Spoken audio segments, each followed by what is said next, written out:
মিলে একত্রিত হয়ে এটা না লড়ি, তাহলে আমাদের ভবিষ্যৎ অন্ধকার সুনিশ্চিত।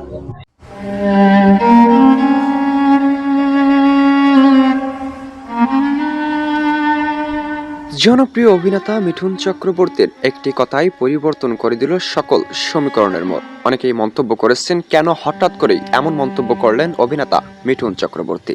অকালে ঝরে পড়া জনপ্রিয় অভিনেতা রাহুলকে নিয়ে যে তথ্য দিয়েছেন, সে তথ্য বুঝে এবার সত্যিকারই হয়ে গেল।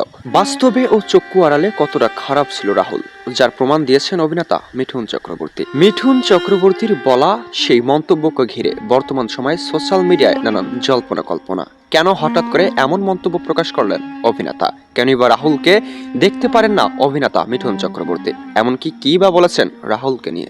মিঠুন চক্রবর্তীর বলা সেই মন্তব্যই এটাই প্রমাণ করে যে রাহুল কতটা খারাপ ছিল চক্ষু আড়ালে। এমনকি একজন অভিনেতা কতটা খারাপ হতে পারেন, এমনকি একজন অভিনেতার পাপের ভার যখন বেশি হয় তখন যেন অকালে ঝরে পড়তেই হয়।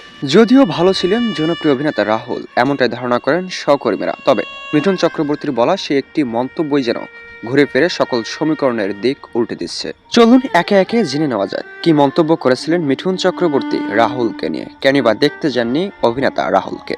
সবাই যখন শোকাহত ও শোক প্রকাশ করছেন, তখন যেন হাসি খুশিতে মেতেছেন অভিনেতা মিঠুন চক্রবর্তী, কেননা রাহুল অকালে ঝরে পড়েছেন বলেই। তবে রাহুল কি এমন অপরাধ করেছিল মিঠুন চক্রবর্তীর কাছে? জানা যায় তাদের পারস্পরিক সম্পর্ক ভালো থাকলেও বর্তমান সময়ে রাহুলকে নিয়ে নানান জল্পনা কল্পনা পুরো সোশ্যাল মিডিয়া জুড়ে। তবে এই জল্পনা কল্পনাতেই যেন ফাঁসানো হচ্ছে জনপ্রিয় অভিনেতা মিঠুন চক্রবর্তীকে।